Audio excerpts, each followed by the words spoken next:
I'm not afraid of...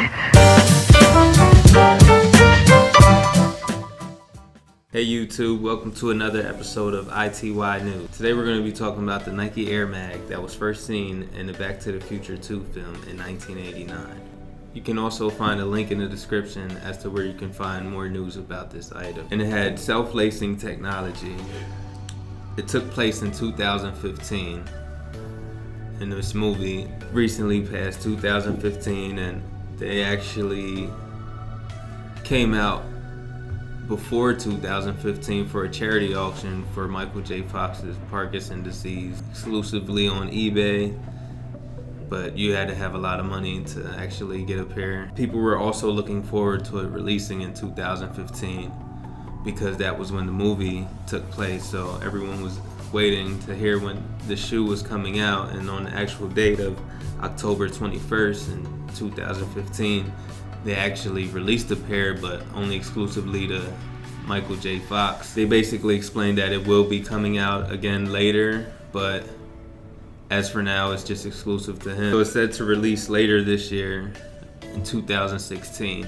So I know a lot of guys are looking forward to that. Hopefully the price point isn't outrageous as it is now at like $10,000. With that being said, we're gonna get into this next shoe, Hyper Adapt 1.0. It's also a self-lacing shoe. It branches for the concept of the Back to the Future shoe, which is the Air Mag. It's set to release later this year also. Hopefully that wouldn't be an outrageous price point like the Air Mags at 10 grand right now. Here's Martel with his section. Wearables continue to grow in popularity. Companies and entrepreneurs are scrambling right now to cover every body part with connectivity and sensors. Montreal's Hexoskin announced a new smart shirt today that's able to measure the wearer's cardiac and breathing. The smart shirt also comes with a GPS tracking device. The Montreal-based company said that the new smart shirt works better than wrist-worn fitness trackers for such sports as martial arts, boxing, and basketball. Under the company's statement says, "We measure things that are hard to measure on the wrist." Also in today's news, I bring you 4K Blu-ray players. With all the talks of 4K TVs, manufacturers are said to be releasing 4K Blu-ray players. This was announced at the CES convention this year. Samsung was aiming for a March release date, but they currently have no price listed. Philips doesn't have a release date, but they expect for it to sell for under $400. Being a person with the 4K TV, I can tell you that this personally is a great thing to happen. Warner Brothers company says it will be releasing 35 4K Blu-ray movies as of this year.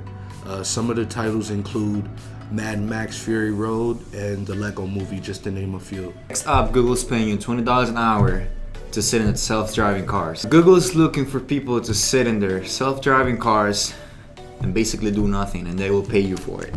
Job title will be a vehicle safety specialist, and will pay you $20 an hour to sit with somebody else in a car and collect data. The requirements for this job is to have a clean driving record, no criminal history, a bachelor's degree, and the ability to type at least 40 words per minute. The job will be 5 days a week, and you will be sitting down 2 to 6 hours a day. The job is 5 days a week, 6 to 8 hours a day, and the contract will range from 12 to 24 months length. Even though it's not the most permanent job, you're getting paid to sit down in the car and collect data. Next up, if you're looking for an affordable phone, Motorola unveiled the new Moto G collection. The price will start up at $225 depending on each model. The models are the Moto G, the Moto G Plus, and the Moto G Play. Both the Moto G and the Moto G Plus will have a 5.5-inch 1080p display. They will have a 16 megapixel rear camera and a 5 megapixel front-facing camera.